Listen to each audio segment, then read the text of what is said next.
નમસ્કાર, મારી Manjula Salani official YouTube ચેનલમાં આપ સર્વેનું હાર્દિક સ્વાગત છે. નમસ્કાર, આપણી સાથે હું છું મંજુલા.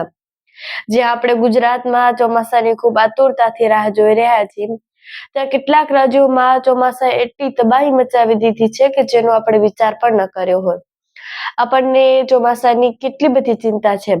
ખેડૂતો ખૂબ ચિંતા કરી રહ્યા છે અને જે ખેતી નથી કરતા અને ગુજરાતના અન્ય લોકો છે તેઓને પણ એવું થઈ રહ્યું છે કે ચોમાસું ક્યારે આવશે, પરંતુ આપણને લાગે છે કે ચોમાસું માત્ર ગુજરાતમાં નથી આવ્યું. આપણને ખૂબ એની રાહ છે કે ચોમાસું ક્યારે આવશે, ક્યારે માટીની સુગંધ જોવા મળશે, ક્યારે એ લીલાછમ ખેતરો ને લીલીછમ ધરતી જોવા મળશે. પરંતુ આપણને લાગે છે કે ચોમાસું આવશે ક્યારે, ખૂબ એટલે ખૂબ આતુરતાથી એ કહેવાય કે આપણે રાહ જોઈ રહ્યા છીએ. ત્યારે અન્ય રાજ્યોમાં આ ચોમાસાએ ખૂબ તબાહી મચાવી દીધી છે. રાજસ્થાન અને ઉત્તર પ્રદેશમાં એ ચોમાસાએ એવી તબાહી મચાવી કે આપણે વિચાર પણ ન કર્યો હોય. રાજસ્થાન એટલે કે એક ધૂળથી ભરાયેલું રાજ્ય, ત્યાં માત્ર ધૂળ હોય છે. તો એ ત્યારે આવું ચોમાસા અને વાવાઝોડા જેવું વાતાવરણ થયું અને ત્યાં એવું ધૂળની ડમરીઓ ઉડતી હતી અને ગોટે ગોટા ભરાયા અને ત્યાર પછી શહેરોમાં આ ધુવાડાઓ નીકળવા માંડ્યા. કે રજકણો ઉડવા માંડ્યા અને ખૂબ ભયંકર રીતે એ જે ગોટે ગોટા નીકળવા માંડ્યા ને ત્યાર પછી આપણને લાગે કે ખૂબ ભયંકર તબાહી મચવાની હોય તેવું થઈ રહ્યું હતું. ખૂબ ધૂળ ઉડી રહી હતી. તેના કેટલાક દ્રશ્યો પણ આપણી સમક્ષ આવ્યા. સાથે જ ઉત્તર પ્રદેશમાં પણ ખૂબ ચોમાસું વરસ્યું અને ત્યાં પણ પૂર અને વાવાઝોડા જેવી સ્થિતિ હતી. આવી સ્થિતિના લીધે એક વૃક્ષ પડી ગયું અને વૃક્ષના નીચે એક વ્યક્તિના એ દટાઈ જવાથી તેમનું મૃત્યુ થઈ ગયું.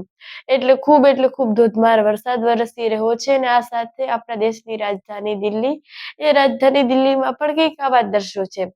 ત્યાંથી પણ એવા દ્રશ્યો આવ્યા છે કે ત્યાં પણ મુશળધાર વરસાદ વરસી રહ્યો છે. સાથે જ ત્યાં પણ આવી જ રીતે વાવાઝોડા જેવી સ્થિતિ છે.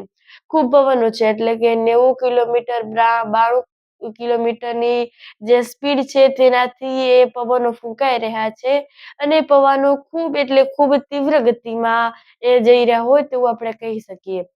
સાથે જ અન્ય આપણે ગુજરાતી ચોમાસાની વાત કરીએ તો આપણને લાગે કે ચોમાસું ક્યારે આવશે.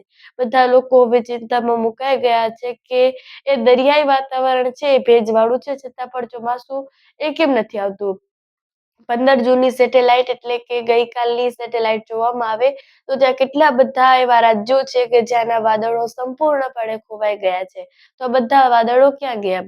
જ્યારે રિસર્ચ કરવામાં આવે છે ત્યારે તો તેમાં એવું દર્શાવવામાં આવે છે કે દરિયાઈ જે જમીન છે તે ભીની છે, તો પછી એ વાદળો કેમ આવતા નથી? સાથે ચોમાસું પણ આ વખતે જેમ આવવું જોઈએ તેમ આવ્યું નથી અને ચોમાસું પણ ઘણું લેટ થઈ ગયું છે. દર વખતે ગુજરાતમાં ચોમાસું આ સમયે આવી જતું હોય છે, પરંતુ આ વખતે ક્યાંય આપણે તેની રણઝણાટી પણ નથી જોતા અને ક્યાંય આપણે એવું જોતા પણ નથી. આપણે આપણા જિલ્લાની વાત કરીએ કે આપણા ગામડાની વાત, ક્યાંય ગુજરાતમાં એ ચોમાસું જોવા નથી મળી રહ્યું. માત્ર ક્યાંક ક્યાંક છૂટાછવાયા ઝાપટાઓ પડે છે અને એ પણ મહારાષ્ટ્રને ટચ કરતા જિલ્લાઓ હોય અને દરિયા કિનારાને ટચ કરતા જિલ્લા છે ત્યાં વરસે છે.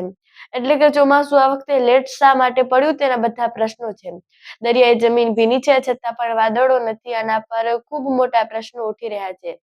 પરંતુ એ વાદળો શા માટે ખોવાઈ ગયા છે? તો તે વાદળો છે તે એ જમીનની ઊંચાઈ પર મેનેજમેન્ટ કરે છે અને એ જમીનની ઊંચાઈથી ઊંચા હોવાના કારણે અને એ જે વાદળો છે તે ઝડપથી એ જમીન પર નથી ઉતરી શકતા, તેના કારણે આવું થઈ શક્યું હોય તેવું એ રિસર્ચ દરમિયાન કહેવામાં આવે છે.